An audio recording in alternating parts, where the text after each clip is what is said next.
nesse tempo todo, com 16 anos com manejo racional, a gente começa a enxergar, né, toda a cadeia que envolve a pecuária de corte. Então, inicialmente, começou-se o trabalho de manejo racional dentro do curral e a gente começou a ver a importância de ir lá para o pasto, importância do uso do cavalo na pecuária de corte, na lida. Só que o manejo racional, essa parte que eu vou tratar com você hoje, ele é uma parte que ela realmente tem um efeito tão grande ou até maior quando se fala na parte financeira do negócio. Quando a gente trabalhando, um determinado dia, nós estávamos trabalhando no manejo e coincidiu bem num dia do embarque nessa fazenda. E aí o pessoal começou a embarcar e eles estavam fazendo manejo, estavam com a bandeira, sem gritar e sem bater. E os caminhoneiros que estavam fazendo o embarque, estavam na frente, junto ao embarcador, e começou a dar choque. Pá, pá. Aí o pessoal ficava assim, querendo entender, Alexandre, por que nós temos que nós não podemos bater, não podemos gritar, não podemos cutucar, e por que o caminhoneiro pode dar choque? Foi uma boa pergunta. É nessa hora que eu vi que manejo racional, ele não é feito só, talvez, no pasto ou só dentro do curral. Ele tem que ser feito em toda a etapa que se maneja o ser vivo, no caso o boi, que é desde trazer o gado do curral ao curral, trabalhar com ele no curral, pôr ele em um caminhão, transportar e lá dentro da indústria frigorífica ele deve ser manejado da forma correta, porque lá também tem currais, para levar ele no outro dia para o abate. Então, isso foi o primeiro pan que deu, né? E eu fiquei pensando, nossa, nós temos que melhorar a parte de embarque. E aí foi vindo coisas atrás de coisas para gerar um treinamento, né? Hoje o treinamento, o nome dele é monitoramento de abate e avaliação de carcaça que eu faço. E nós fomos montando ele aos poucos, com a ajuda de outros profissionais, dando dica. Eu tive o prazer de acompanhar abate dentro de indústria, recepção de gado, abate, embarque aqui no estado de Goiás, no estado de Mato Grosso do Sul, no estado de São Paulo. Então a gente andou em algumas plantas, vendo lá na fazenda até lá na indústria. E aí foi juntando fatores. Eu na preocupação em criar no manejo a melhor forma de embarcar, nós descobrimos que o transporte, a carroceria que era embarcada, o produto que a gente produzia, talvez não era de condição. Aí eu vi um produtor se gavar, que ele tinha muita genética, muita nutrição, e eu tenho uma genética, meu gado é tudo de inseminação. Eu uso um proteinado, eu uso uma ração das melhores, eu tenho um rotacionado, eu tenho confinamento. Só que no dia de embarcar, ele queria fazer isso correndo. Não existe genética, não existe nutrição que vai evitar de se machucar os animais ou machucar a carcaça que vai ter prejuízo. Raramente eu fui numa fazenda que as pessoas têm o hábito de entrar dentro do caminhão para fazer uma auditoria. Eu convido você que trabalha, né, com animais de engorda, ou mesmo o transporte dos seus bovinos de uma fazenda para outra, ou comprando animais de outra fazenda e mandando os caminhão, em entrar no seu caminhão, no caminhão que vai ser transportado e fazer uma auditoria.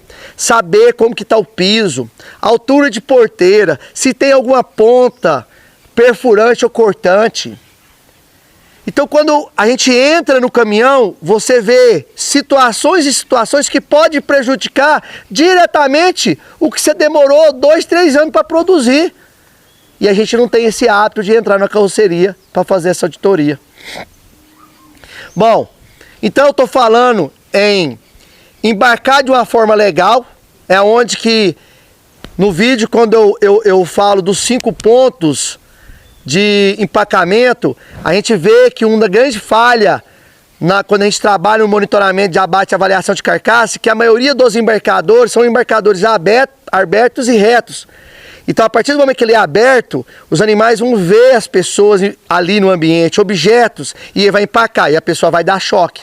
Isso vai fazer o animal estressar, o animal vai se debater, o animal vai se machucar. O próprio choque, ele machuca, ele leva uma forma de lesão, pequenos vasos hemorrágicos lá na carcaça. O animal vai dar um coice, vai machucar a perna, o animal vai cair, o animal vai pular um em cima do outro.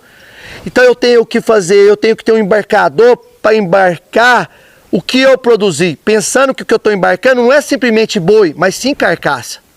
Então o meu embarcador tem que ser fechado, com uma rampa não tão acentuada.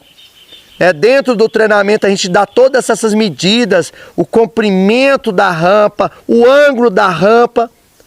Então ele tem que ser fechado, com uma rampa boa. No final dessa reta ele vai ter uma curva de 30 graus para a direita ou para a esquerda com a plataforma.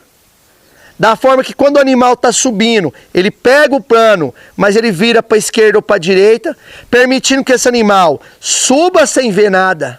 E quando a americana, a Temple, ela tem os currais projetados no sentido zigue-zague, né? Fazendo sempre curva. Por que aquele curva? Que ela descobriu que quando o animal faz uma curva para a direita ou para a esquerda, ele pensa que está voltando da onde que ele saiu. E isso estimula o animal a ir para frente. No final do embarcador, é interessante ter uma porteirinha na boca do embarcador. Por que essa porteirinha? Para evitar que quando o boi entrar e ele quiser talvez voltar, que o caminhoneiro solte a porteira em cima do animal. Então, na verdade, ele não está batendo só no animal, ele está machucando a carcaça. Em uma região como contrafilé, que é um dos cortes mais nobres da nossa carcaça. E quando chega no frigorífico, isso vai ser totalmente retirado. Ou talvez, dependendo do número de carcaças machucadas e o local, ou num contrafilé, ou numa picanha, eu, produtor, possa ser prejudicado. A partir do momento que eu tenho uma infraestrutura de embarque boa, eu fiz uma auditoria de caminhão, eu tenho que entender outra coisa. Será que o volume que eu estou pondo naquela carroceria é o ideal? A quantidade de animais para aquela carroceria é o correto? Então hoje nós temos trabalhos mostrando, tabelas brasileiras, mostrando qual é o espaço linear que um animal precisa em função do seu peso. Se eu tenho um animal de 500 quilos, dando um exemplo, eu tenho um animal de 500 quilos, qual o espaço que ele precisa linear num caminhão? Lá na tabela vocês vão ver que é 0,51, significa 51 centímetros. Se eu sei o tamanho da carroceria do caminhão, eu pego o tamanho dos compartimentos. Eu tenho um compartimento de 2,50, um de 5,50, um de 2,40. Eu pego esse tamanho, esse compartimento, 2,50, que é o comprimento, e divido por 0,51, que é o espaço que um boi de 500 quilos precisa. Aí eu vou lá e sei a lotação de compartimento. As pessoas me perguntam: Alexandre, mas o caminhão tá lá, o boi já tirou nota, e agora? Eu vou largar de mandar o gado, porque o meu gado é muito maior, é uma quantidade acima da conta que eu fiz. Por isso que é muito interessante que você faça o quê? Você pega, vê o peso, vê o espaço que você precisa, e ao negociar com a indústria o preço e a quantidade de animal, fala para ela: eu preciso de um caminhão com um comprimento de carroceria tanto, porque minha boiada é com peso Y, X. E não esqueça de falar para ela, para a indústria, na hora que estiver combinando: o teu caminhoneiro tem o papel de parar o caminhão, quem vai fazer o embarque é a minha equipe que está treinada. Isso se a equipe do frigorífico não for treinada. Outro, fala para a indústria, na hora que você estiver combinando preço, que o caminhão que vai vir vai ser auditado. Eu vou entrar dentro do caminhão para ver se existem coisas que possam gerar perdas na minha carcaça lá no frigorífico.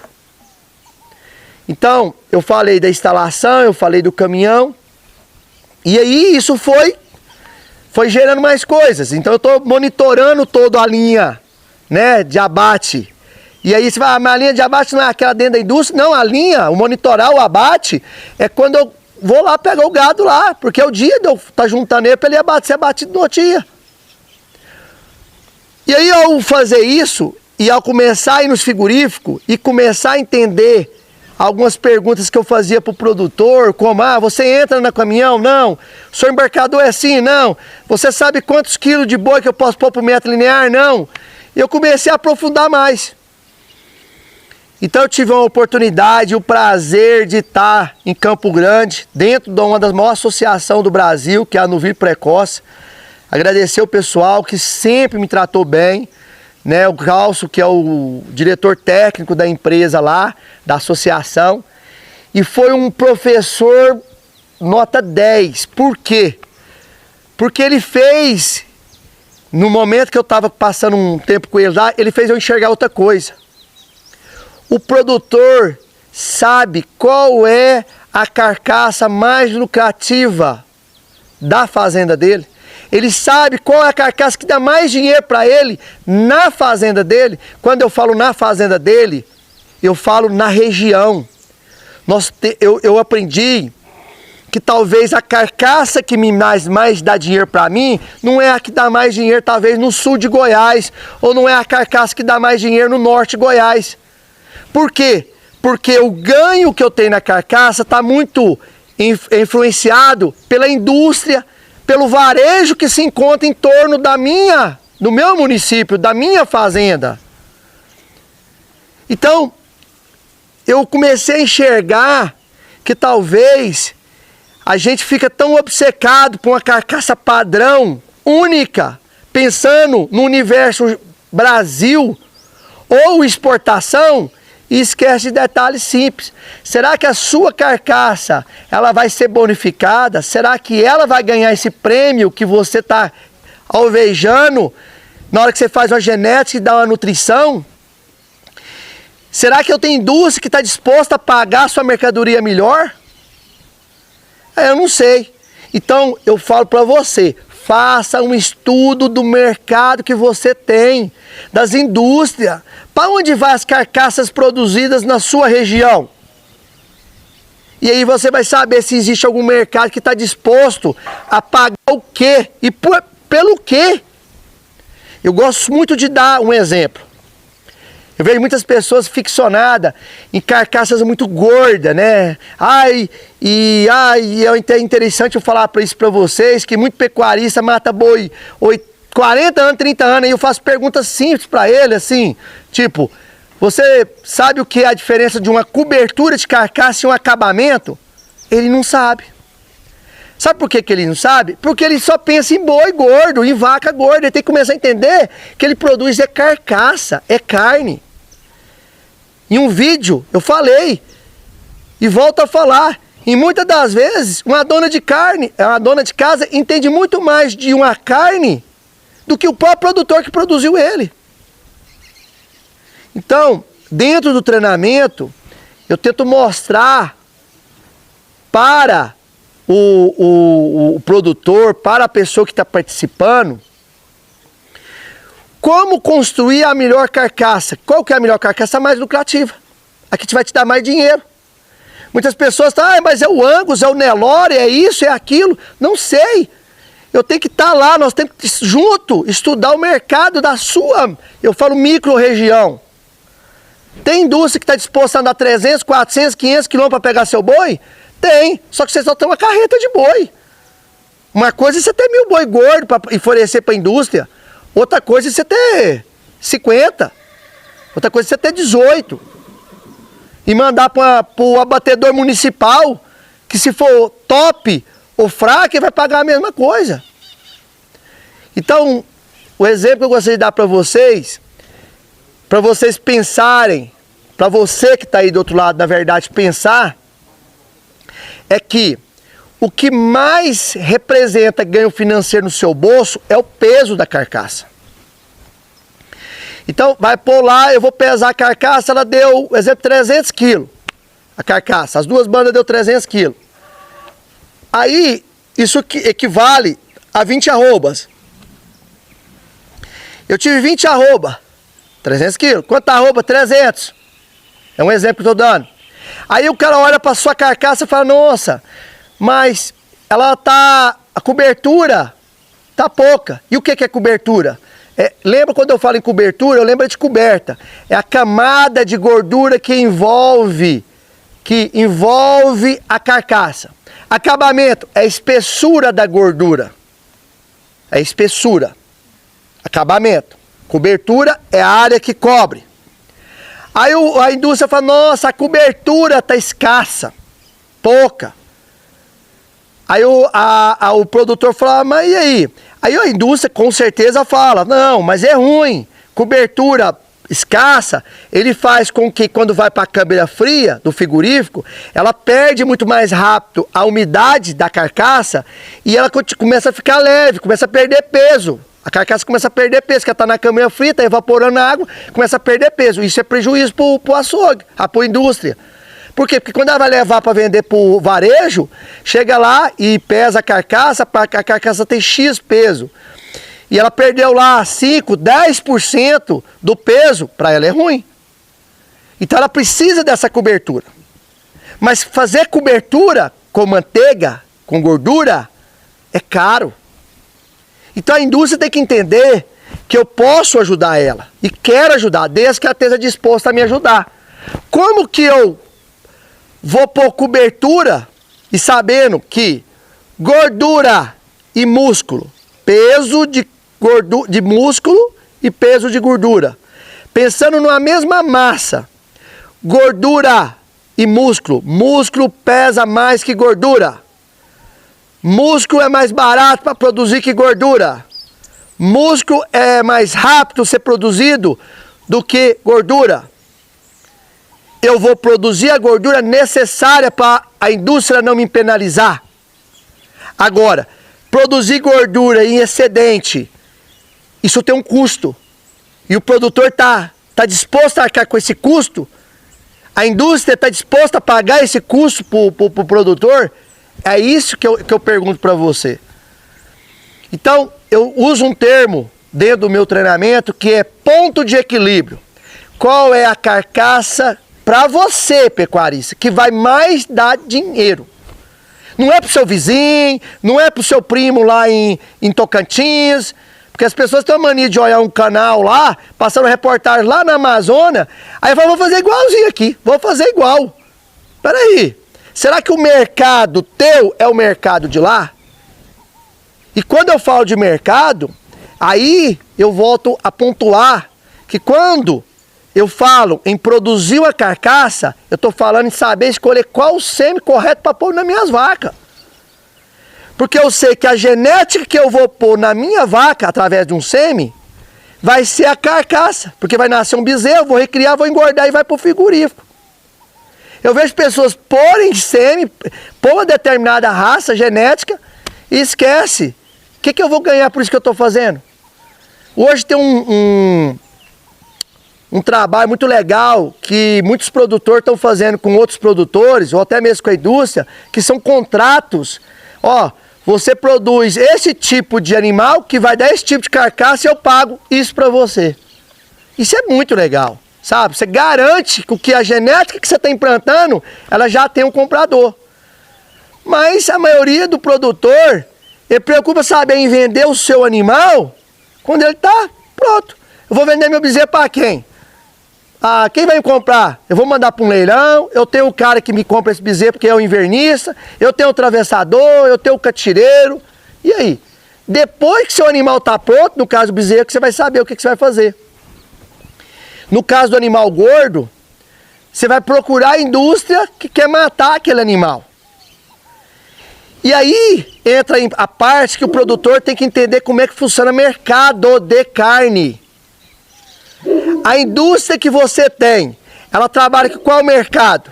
Ela é um frigorífico cifrado, federal, e que tem autorização, licença para exportar? Sim, Alexandre, ele tem. Ele exporta para 8 países. Nossa, muito bom. Qual é a carcaça que ele exporta para esses 8 países? Ah, é uma carcaça jovem, né, com a maturidade nova, que vem do animal novo, com a cobertura X, com acabamento isso, E aí, pô, esse é o padrão. Aí você descobre que você tem parte dos seus animais enquadra nesse mercado de exportação. Aí cabe você, produtor, sentar na indústria e falar, ó, eu tenho tantos animais para exportação para um país X, eu tenho tantos animais para exportação para um país Y, e ainda tem a parte que não consegue exportar, talvez pela idade, mas são animais muito bons que eu tenho certeza que você vai negociar muito bem no mercado interno. Tá aqui. São essas carcaças que eu estou propondo a negociar com você. E geralmente o produtor liga e fala assim, eu tenho tantas vacas gordas. Aí eu quero saber que idade dessas vacas. É tudo vaca, tem novilha, é Nelore, é Angus, sabe? Qual que é a genética desses animais? É Nelore, é mestiça, cruzada. Tá comendo o quê? Ração? Ou tá largada num mato qualquer? Então, cara, é tanta coisa que deve ser vista pelo produtor. Eu falo que, como produtor, eu falo que tem hora que a gente deposita a nossa responsabilidade nos outros. Eu vejo que tem hora que o produtor acha que o boi larga de ser dele quando ele embarca. Se eu não fiz um embarque, uma combinação, pensando em vender peso vivo, peso de balança, mas sim o peso morto, o boi larga de ser meu só quando ele pesa. Então toda o fechar, o embarcar, o transportar, o frigorífico, a matança, eu tenho que entender de tudo, tudo. E mesmo depois que é pesado e a carcaça é do frigorífico, eu tenho que entender de mercado. Porque a carcaça vai parar no mercado que em algumas vezes a indústria acaba ganhando, né? Acaba ganhando o que poderia ser sozinho, o que ela poderia repartir conosco, que fez aquela mercadoria de primeiro. Dentro de algumas indústrias, eu vi muito um termo usado, cata. O que é o cata? Aquelas carcaças ali daquele produtor, tem 4 carcaças daquela que pode mandar para fulano, para ir ciclano, aquelas para mandar para casa de carne. Só que o produtor foi pago como uma carcaça comum. Não ganhou um bônus, mas quem produziu foi ele. Já vi momentos de indústria querer penalizar o produtor por carcaça com baixo acabamento e cobertura, principalmente cobertura, penalizar. E no mesmo lote que ele queria penalizar, tinha animais extra e ele não falou em bonificar. Então entenda, produtor, o seu papel de pecuarista, ele não é só da porteira para dentro. Ela é realmente entender mercado. Eu, dentro do treinamento, eu termino o meu treinamento, primeiro dia tem a parte teórica, segundo dia a parte prática, de embarque, transporte. No terceiro dia a gente vê a matança. Entramos no frigorífico, falamos dos abates, falamos de mercado e a gente finaliza dentro do açougue de um supermercado. Porque foi lá também eu consegui enxergar que um produtor não sabia escolher uma carne. E aí, quando a gente chega no final do terceiro dia, a pessoa consegue enxergar na vitrine padrão de carne. Carnes, cortes, pelo tamanho, pela aparência, ele consegue ver. Ele consegue enxergar uma peça pequena de carne e falar, isso é uma peça de um animal jovem. Dependendo da peça, esse animal teve um bom acabamento. Depende da coloração da peça que eu tô lá, eu sei se ele estressou ou não. Muitas pessoas pecam quando vê um animal, uma carne, e falam, nossa, isso aqui é uma carne do animal velho, porque está escuro, cheiro forte. Como eu sei se aquilo é do animal velho ou não? Pelo tamanho da peça. E em grande parte, a carne escura não é a carne escura, dura, cheiro forte, talvez perde rápido ali na gronda de carne. Ele não é porque o animal é velho, mas porque ele estressou no momento do embarque. E esse estresse gera uma carne de má qualidade, o famoso DFD, dura, firme e seca. Então, o produtor, ele tem que ir lá sim. Ele tem que entender de mercado que compra de indústria, tem que entender de varejo, tem que entender de qualidade de carne, tem que entender de corte de carne, tem que entender de manejo nacional, tem que entender de instalação. E se é ele, e se ele talvez não tem tempo, ele tem outros negócios, que ele tenha um gestor uma pessoa que realmente busque isso. Por quê? Em vez da gente ficar chorando. Ah, mas fulano faz isso, fulano rouba, não rouba, o peso é ruim, o peso é bom. Vamos conhecer o nosso negócio. Para depois, para a gente saber para quem apontar o dedo e para quem pedir. Lembrando para você que, em vez de eu ficar reclamando de indústria, daquilo, o certo, o que muda algo é lei. Dentro do treinamento eu falo sobre legislação de carcaça. Eu te pergunto, você que está do outro lado, você conhece legislação de carcaça? Eu tenho 30 anos que eu mato boi. E aí, você conhece? Não. O monitoramento de abate, depois você monitorar isso que eu acabo de falar para vocês.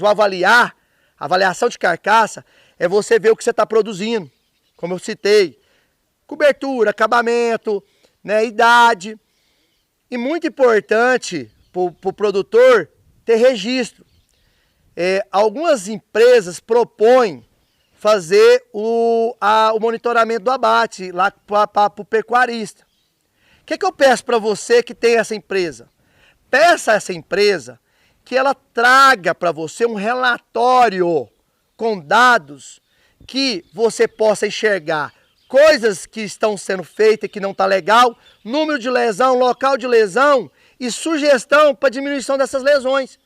Porque no próximo abate eu quero saber se o que a empresa me pediu para fazer, eu fiz. E eu quero saber se essa porcentagem das coisas ruins que aconteceu diminuiu. Agora, por favor, pecuarista, não fica... Ah, como é que foi o abate? Ah, foi bom. Bom, eu quero relatório, eu quero mensurar. Eu quero também saber, não só o que de ruim que eu posso melhorar, mas também a quantidade de coisas boas que eu tenho lá. Um dia eu cheguei numa fazenda e perguntei, quantos bois que vocês mataram, tipo exportação? Não sei. E os caras matam muito animal precoce, sabe? E algumas vezes eles ganhavam alguns bônus. Mas a gente não sabe. Eu falei, quantos animais que vocês têm futuro para ser abatido, que vai atender mercado para exportação ou mercado interno dentro de casas de carne? Não sei. Eu sei que eu tenho que guardar boi. Eu sei que eu tenho que ter boi bom de genética, eu tenho que ter boi, comida boa, isso que eu sei. Só isso não é suficiente hoje, empresário rural, para a conta fechar. Aprenda como que funciona essa cadeia dessa carcaça lucrativa. Que aí você vai tomar decisões muito mais assertivas. A parte financeira, os resultados financeiros vai ser muito melhor. E aí a gente não vai ficar tentando migrar para algumas atividades. Eu concordo que a atividade agricultura, ela faz parte da pecuária hoje. A integração lavoura e pecuária é fabulosa. Agora eu vejo pessoas eliminando a pecuária porque falam que não dá dando lucro. Pensa bem o que eu acabei de falar para você. Vê se você faz parte do que eu falei. E tenta calcular o prejuízo que você está tomando em não fazer. Em não conhecer esse lado, né, essa parte de monitorar e avaliar o que você produz. Não esqueça disso, que eu vou falar para você. Carcaça lucrativa também é manejo racional. Quando eu falo que isto é um manejo racional, é quando você entende todo o processo que envolve a produção sua de pecuária. Então, isto é manejo racional.